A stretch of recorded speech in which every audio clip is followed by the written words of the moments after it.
Welcome to episode 2 of Sailing with Vigari. In the last episode, we drove out to Connecticut to take a look at a Whitby 45. We decided we liked the boat and we put a down payment on it. In this episode, I fly back out to complete the purchase and start working on the boat.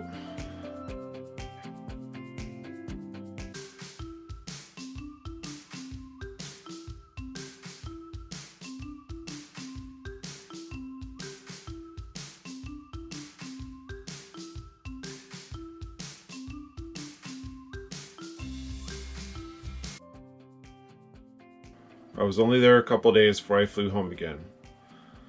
While I was there, we got the title and got everything in our name. The first order of business was going through the trailer full of stuff that came with the boat. This 14-foot trailer was totally full of everything you could think of that one would acquire when owning a boat for almost 60 years. Some of the notable things in the trailer were the cushions, which seemed to be in pretty good shape, along with 25 sets of sails. We had sails for every weather condition possible, but no idea how good a shape they were in. Everything was pulled out of the trailer and checked out, except for the sails. Pulled the sails out, but we didn't have time to pull them all out and inspect each one individually. A lot of stuff went in the trash, such as there were life jackets that said they were from the early 80s. Alright, so some of you are probably thinking at this point, what are these crazies doing? Why would you not just want to buy a boat that's ready to go? Well, there are quite a few reasons. First of all, we're crazy. I just said that. That's all you need to know. Actually, one of the reasons is money. The boat that we bought is a drop in the bucket compared to the cost of a new one. If we were going to buy a boat nowadays that was a few years old and ready to go ocean sailing, we'd be looking at the $150,000 or more range. It's a lot of money that we just don't have. Second reason is hull strength. We're not a big fan of the cord hulls. A lot of the hulls have balsa in them, and this boat has a solid fiberglass hull. That's what we want. We want something that's strong. Third reason is we can personalize the boat. This boat was designed to be a race boat. It's great for racers, but it's not very good for living aboard with a family. We are able to do some things to the boat and make some changes to make it a little more user-friendly, a little more family-friendly, so that we can have some of the comforts on board that the racers didn't have. The last reason is because of the systems. One big issue is that when you're out in the middle of the ocean, there's nobody to help you. Well, being that we put all of these systems in and we've completely redone the boat from top to bottom, we will know everything. We will know what could have went wrong. We will know what the issues are. We will know how to get to them and to fix them. So that is going to give us a peace of mind and a level of safety that we wouldn't have otherwise had.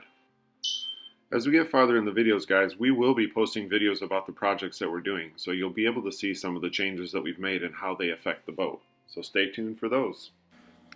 Along the way, we had a little fun with some flares. Flares that had expired in 1992, flare systems that they don't even make anymore. Some of them worked, most of them didn't. Took a wrong turn. Right here.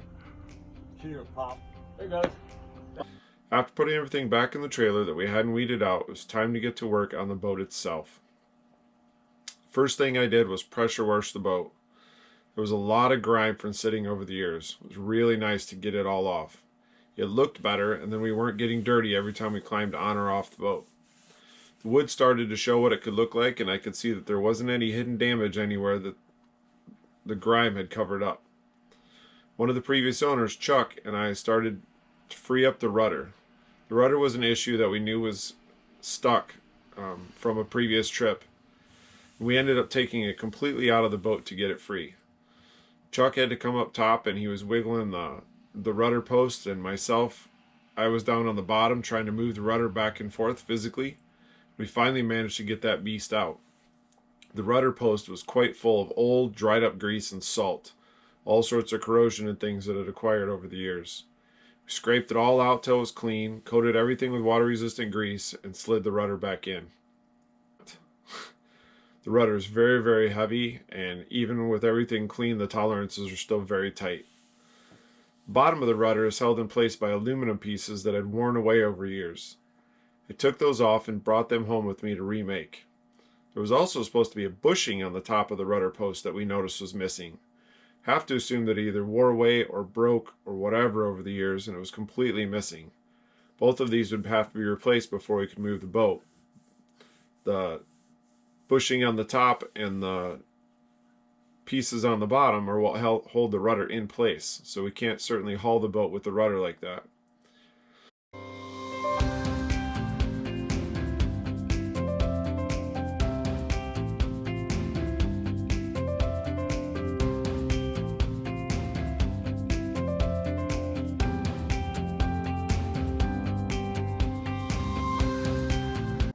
Brought the pieces with me that needed to be remade. While I was home, I went ahead and remade the pieces. We ordered a bushing, cut the bushing down to size. We got some help from some friends with that. We drove back out 2 weeks later to start working on her. As normal, nothing is without some adventure. We were hauling our camper out there to stay while we were working on the boat, and we managed to get a new tire along the way. I also got to visit with one of the Marines from my old unit that I had deployed to Iraq with, and got to hang out with him and take a little bit of a break along the way. Luderman got to meet my family, which he hadn't met before, and I got to meet most of his family, so that was a nice little break. After we got to Connecticut, we started out by attaching the pieces for the rudder that I remade.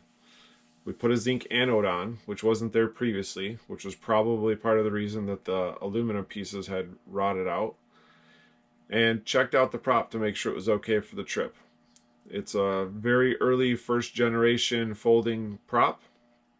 There are some downsides to having a prop that old, but it seemed to be in pretty good shape, and to not spend any more money than we already had, we went ahead and we decided we were going to use that. We also were able to pull the electric panel out of another boat. It was way more up to date than what was on Vigari. The electric panel on Vigari was still original, so we pulled one out of a 1990s era boat, and that's what we are currently going to use on Vigari. So right about the time we got the electric panel out, the truck showed up to ship her to the boatyard.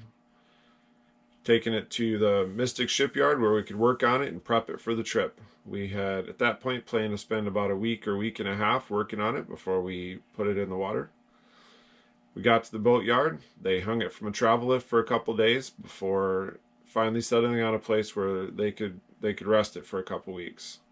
So got her up on stands, and that was her home. On the next episode, we're going to talk about cleaning the inside, the motor swap, and what happened when we put it in the water.